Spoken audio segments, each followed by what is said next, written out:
अमरीका सां ॻाल्हियुनि में कुझु अॻबराई थी आहे पर अञा बि घणो फ़ासिलो आहे। ईरानी स्पीकर मोहम्मद बाक़िर कालिबाफ जो बयानु चयाईं अमरीका पारां नाकाबंदी जो ऐलान हिकु बेवकूफ़ाणो ऐं जाहिलाणो फ़ैसिलो आहे।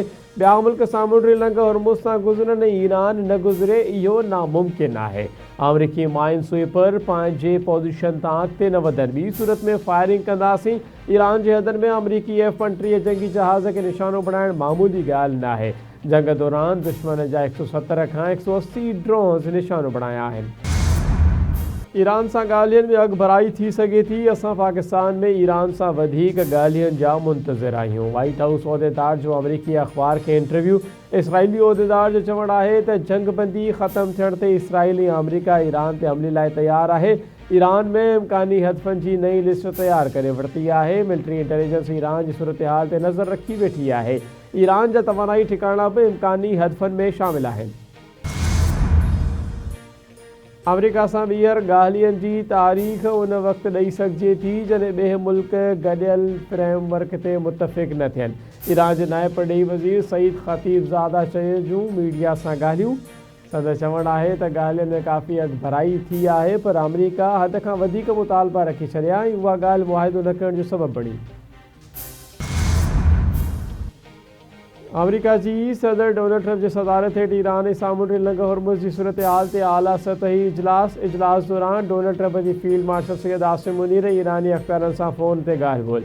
अमरीकी मीडिया मूजिबि नायब सदर JD Vance, CIA डायरेक्टर ऐं ॿियनि अहम वज़ीरनि जी सिचुएशन रूम में शिरकत। अमरीका ऐं ईरान विच में जंगबंदीअ जी 15 ॾींहं वारो मुदो ख़तमु थियण में रुॻो 3 ॾींहं बचिया। अमरीकी अमलदार मूजिबि जेकॾहिं ॻाल्हियुनि में अॻबराई न थी त ईंदड़ कुझु ॾींहं में ॿीहर जंग शुरू थी सघे थी। सदर ट्रंप खे उमेद आहे त हिन हफ़्ते ईरान सां डील थी वेंदी पर नई तारीख़ अञा तइ न आहे थी। ईरान ते मुड़ियल जंग ॿीहर शुरू कई वई त उहा आलमी जंग में तब्दील थी वेंदी ऐं हिन महीने तयारु कयल मिसाइलनि सां जवाबु ॾिनो वेंदो। ईरानी फ़ौज जे ब्रिगेडियर जनरल मोहम्मद रज़ा जो बयानु। संदसि चवणु आहे त अमरीका कंहिं बि सूरत में ईरान जे मिसाइल ठाहिण वारी सलाहियतनि खे रोके नथो सघे। अमरीका आलमी समुंडनि में ईरानी ऑयल टैंकर्स ऐं वापारी जहाज़नि ते कब्ज़े जी तयारी करे रहियो आहे। अमरीकी अख़बार वॉल स्ट्रीट जर्नल जी रिपोर्ट में चयो वियो आहे त अमरीका उन्हनि क़दमनि सां ईरान ते दबाउ विझणु चाहे थो त जीअं हुर्मुज़ लंघ खोले छॾे ऐं पंहिंजे एटमी प्रोग्राम ते अमरीका खे रिआयतूं ॾिए। ईरान जी सामूंडी फ़ौज दुश्मननि खे नई ऐं दर्दनाक शिकस्त ॾियण जे लाइ मुकमल तौर ते तयारु आहे। ईरानी हथियारबंद फ़ौज ख़ासि करे सामूंडी फ़ौज ख़िते में कंहिं बि ख़तरे जो मुक़ाबिलो करण जी भरपूर सलाहियत रखे थी। ईरान जे सुप्रीम लीडर मुश्तबा ख़ामनई जो बयानु चवे थो ईरान पंहिंजे दिफ़ाई सलाहियतनि खे लाॻीतो मज़बूत बणाए रहियो आहे। दुश्मन जी कंहिं बि अॻराईअ जो मुंहुं तोड़ जवाबु ॾिनो वेंदो।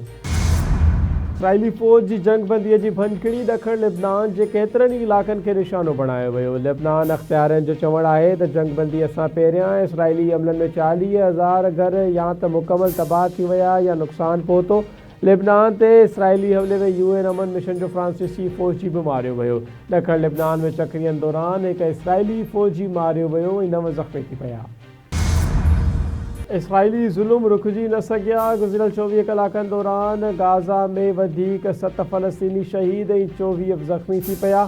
अरब मीडिया मूजिबि जंगबंदीअ खां पोइ भञकिड़ीअ दौरान 773 ॼणा शहीद ऐं 2171 ज़ख़्मी थी चुका आहिनि। तबाह थियल इमारतनि जे मलबे मां हिन वक़्त ताईं 761 लाश बरामद कया विया आहिनि। इसराइली वज़ीर आज़म नेतन्याहू अमरीकी सदर डोनाल्ड ट्रंप खे ईरान जंग ॾांहुं धिकियो। ट्रंप हिकु अहिड़ी जंग में हलियो वियो आहे जंहिं में अमरीकी अवाम खे का दिलचस्पी न आहे। ईरान जंग सबबि अमरीकी फ़ौजियुनि जूं हयातियूं ख़तरे में पइजी वियूं आहिनि। ईरान ख़िलाफ़ जंग जो फ़ैसिलो अमरीकी अवाम ख़्वाहिशनि ख़िलाफ़ आहे। अमरीका जे अॻूणे नाइब सदर कमला हैरिस जो बयानु। घोटकी ज़िले सां लाॻापियल मुख़्तलिफ़ बिरादरियुनि विच में हलंदड़ ख़ूनी तकरार जे निबेरे लाइ जिरगो अॼु ॿिए ॾींहं बि सखर में जारी। अॼु धुरियुनि जूं वधीक ॻाल्हियूं ॿुधियूं वेंदियूं। सरदार अली गौहर ख़ान महर ऐं सरदार इब्राहिम ख़ान जतोई जी सरपंची हेठि जिरगे जे ॿिए मरहले में शर, धूंदो, सोलंकी, कोश ऐं टुड़प बिरादरियुनि जा बयान कलमबंद कया वेंदा। गुज़िरियल ॾींहुं शर, भुट्टा, सेलरा बिरादरियुनि जे मारिजी वियलनि ऐं ज़ख़्मियुनि जा तफ़सील वठी बयान रिकॉर्ड कया विया। बिरादरियुनि जी सरदारनि जा चङा मुड़ुस बि वॾे अंग में शरीक। सर्किट हाउस जी सिक्योरिटी वधाई वई। सर्किट हाउस जी चौधारी पुलिस जी वॾी नफ़री मुक़ररु।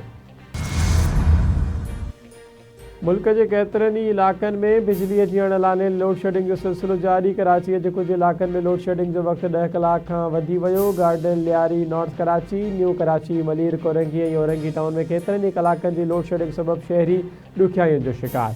लोड शेडिंग खां छूट वारा इलाइक़ा बि बिजलीअ जी बंदिश सबबि मुतासिर आहिनि। हैदराबाद में पुलिस जे ॿिनि मुबैना मुक़ाबलनि में 2 फोरू मारिजी विया, 1 गिरफ़्तार। पुलिस मूजिबि कार्रवाई दौरान फायरिंग जी ॾे वठ में एहलकार बि ज़ख़्मी थी पियो। बिलाल कॉम्प्लेक्स वटि मुक़ाबले में अब्दुल गफ़ूर माछी मारिजी वियो। मारिजी वियल ॾोहारियुनि ते फुरलुट ऐं क़त्ल जा 18 केस दाख़िल थियल हुआ। फ़रार थी वियल ॾोहारियुनि जी ॻोल्हा कई पई वञे। लाड़काने पुलिस पारां मुबैना मुक़ाबलनि में 2 ॾोहारियुनि खे मारण जी दावा। पुलिस मूजिबि मारिजी वियल मुबैना ॾोहारियुनि वटां हथियार ऐं फुर कयल मोटरसाइकिल हथ। मारिजी वियल ॾोहारियुनि जी सुञाणप कुर्बान संजराणी ऐं यासीन महेसर तौर थी। वाक़े जी CCTV रिकॉर्डिंग पिणु हासिल कई वई आहे। मारिजी वियल मजमूई तौर ते 30 खां वधीक संगीन केसनि में नामज़द हुआ। दहशतगर्दी एक्ट, रहज़नी ऐं पुलिस मुक़ाबले जा केस शामिल।